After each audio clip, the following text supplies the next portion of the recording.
Well, hey there YouTube, Jens Davidson here once again. This is the end of the road for this cabinet. It is time to apply a finish on the top. I already finished the front face of it and the doors. I'll do the drawers shortly, but we're going to do the top right now. So as I covered in a earlier video, I completely resurfaced the top of this thing and got it dead flat using a series of hand planes, from a block plane for the edges all the way around the perimeter to a scrub plane number 4 which hogs off real thick chips. Followed up the scrub plane with a number 5 jack plane, and then followed up the number 5 jack plane with a number 6 joiner plane. And once it was done with the number 6, the thing was dead flat. And then I took a number 4 smoothing plane, which has an absolutely perfectly flat sole, and I got the finish that you see here. There was a tiny bit of plane tracks from the blade on the number 4 smoothing plane, and I went over the whole thing with this little gem called the card scraper, which takes off like less than 1/1000th of an inch of a shaving, and it doesn't matter if you're going against the grain or what have you. It doesn't create tear out, and it leaves a very, very fine finish, far superior than what you could do with sandpaper. And cheaper too, because sandpaper costs money and you have to buy it over and over again. This you just buy once and sharpen it. So we're going to hand rub the top of this thing with some boiled linseed oil. There are defects in the top because I bought cheap wood and they're really knotty. One of those defects, probably the most prominent one, is right here. There's a humongous deep tear out. Yeah, it's the nature of the beast. This is my first cabinet, and hopefully this is the worst cabinet that I ever make. That's the goal, right? To just get better from here.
So real quick, I wanted to show you guys the basis of the construction of this top. I mentioned that there was 129 dowel pins holding all this conglomeration together. This was my little proof of concept that I made real quick. I already drew out my plan at this point, and I planned out how all the dowel pins were going to go in place, but I cut some boards in order to just give myself assurance that it was going to work out reasonably well. So I've got this whole distance, I divided it by 4 to give me 4 9¼ inch boards. So these two outside boards are 9¼ inch. And then I split that in thirds, 2/3 and 1/3. This is 1/3, that's 2/3. And so my alternating pattern is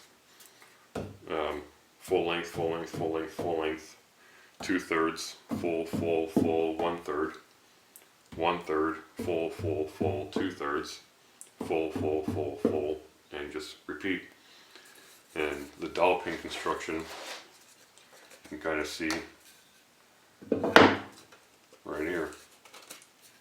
I've got an end grain dowel pin because there is 0 point to putting glue on an end grain of a board. I did it anyway to kind of help fill gaps as I clamped it, but there's no strength in that at all. If I end grain glued these two boards together, a child could snap it, piece of cake. Side grain is a different story. A properly prepared side grain glue up will be just as strong as the wood itself, so you're just as likely to tear out fibers of the wood itself as you are to break the glue.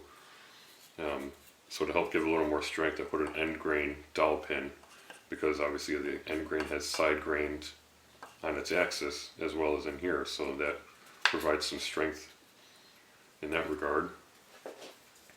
And then on the 1/3 pieces, I have one pin dead center. On the full length pieces I've got 3, and on the 2/3 pieces I've got 2 holes, 2 pins. And the theory was that when all of these are glued up and together, the end grain pieces, or dowels, would keep things from twisting, and then having, basically in a nutshell, having 2 axes of dowel pins would keep the whole thing flat. Because I don't have clamping cauls, and I don't have long enough clamps to clamp up the whole thing at once and keep it flat.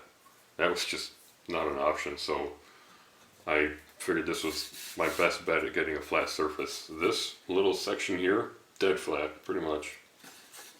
It's fantastic, and so I kind of was hoping that this would turn out the same way, and all I have to do is just throw in pins and glue and I'd be good to go.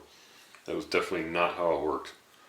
There was so many degrees of freedom of movement in all those dowel pins because they don't all fit perfectly. Some are a little bit looser, some are a little bit tighter. There's the wood is warped. I have a drilling jig which I used for drilling all these holes. And this thing does a fantastic job. It's by Task Pro Center, made in America. And it'll clamp onto your board.